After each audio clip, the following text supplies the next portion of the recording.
This is the third major attack on British soil in less than 3 months. How can we understand this sudden uptick in violence? I think because the Islamist terrorists, now linked to Islamic State, in previous years just to different Islamist ideological factions, want to undermine our democratic system.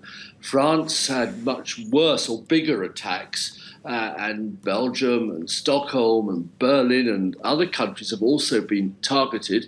But now they think perhaps because Britain's in a vulnerable political status with Brexit and election, but honestly, it will have zero impact. London's united. London was united with Manchester.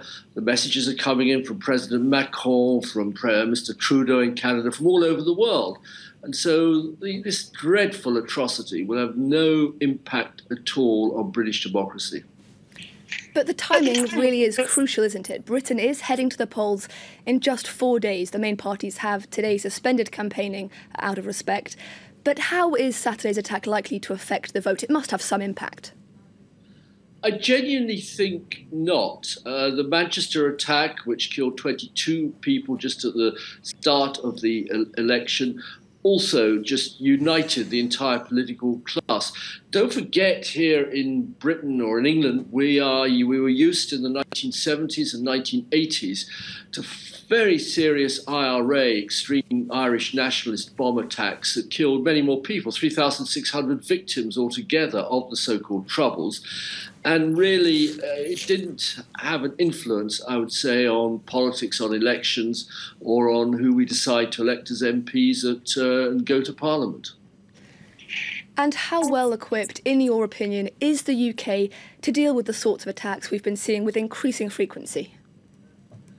I think our security and intelligence services do their best. But look, if three men absolutely seized by a foul ideology that hates women, that hates democracy, that hates freedom of expression, decide to get into a white van, drive across a London bridge late on Saturday night, go off onto the pavement, knock down people, jump out, run into the fabulous Borough Market. It's really one of the liveliest places in Europe now, especially on Saturday nights, full of young people, full of tourists, pop-up restaurants.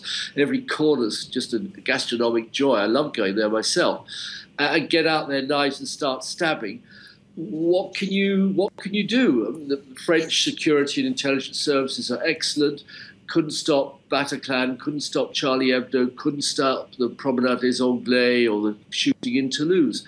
It is an ideological fight that we have to engage in. I would add one thing. I think it's time in Europe we said to the United States, especially to Google and Facebook, you have got to stop allowing your anonymity, your systems, behind which people can shelter as they plan and exchange information and get to know each other and get fired up for what then end up in Bataclan or in Borough Market last night.